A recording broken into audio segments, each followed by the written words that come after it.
నమస్కారం, అందరికీ వందనాలు. ఏపీ తెలంగాణ క్రైస్తవ నాయకుల సమైక్య సదస్సుకి జిడివి ఫౌండేషన్ నుండి, ఏపీ సిపిఏ నుండి భీమవరం వేదికగా మీ అందరికీ ప్రేమపూర్వకమైనటువంటి ఆహ్వానాన్ని తెలియజేస్తూ ఉన్నాం.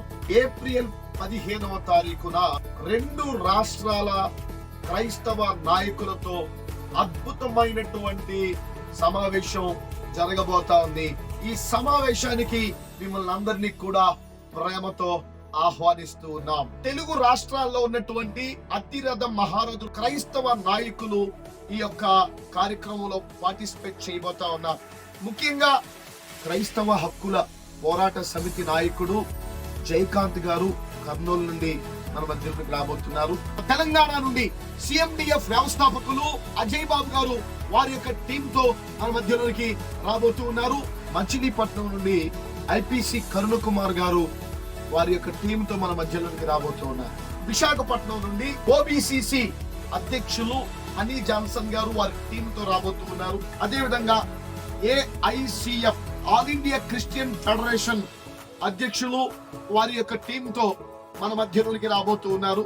ఏఐసియు all India Christian union committee నుండి వారి యొక్క సభ్యులతో జాన్సన్ గారు మన మధ్యలోకి రాబోతూ ఉన్నారు. అదే విధంగా మరి ఏడిఎఫ్ వ్యవస్థాపకులైనటువంటి జేమ్స్ కుంపట్ల గారు వారి యొక్క టీమ్ తో మన మధ్యలోనికి రాబోతూ ఉన్నారు.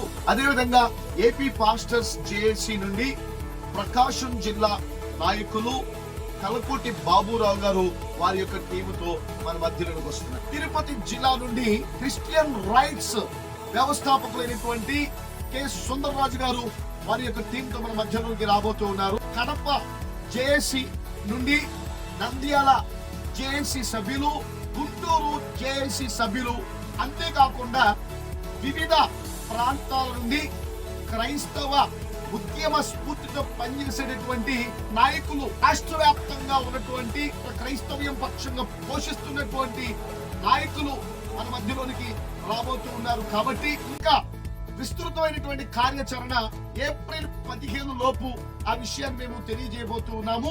ఈ కార్యాచరణలో భాగంగా మిమ్మల్ని అందరినీ కూడా ప్రేమతో భీమవరం సాగరంగా మీకు ఆహ్వానాన్ని పలుకుతుంది. కానీ విని ఎరగని రీతిలో ఉమ్మడి కార్యాచరణ ఈ జేఏసీల ఆధ్వర్యంలో క్రైస్తవ నాయకులు అందరము కూడా ప్రత్యేకమైనటువంటి తీర్మానం చేసుకుని ఆ ప్రకారంగా ముందుకు వెళ్ళడానికి సన్నద్ధమై ఉన్నాము. మాతో కలిసి రావడానికి ఇష్టపడినటువంటి ప్రతి క్రైస్తవ నాయకులు ఈ సమాచారాన్ని అందుకుని భీమవరం తరలి రావాల్సిందిగా పిలుపునిస్తూ ఉన్నాం.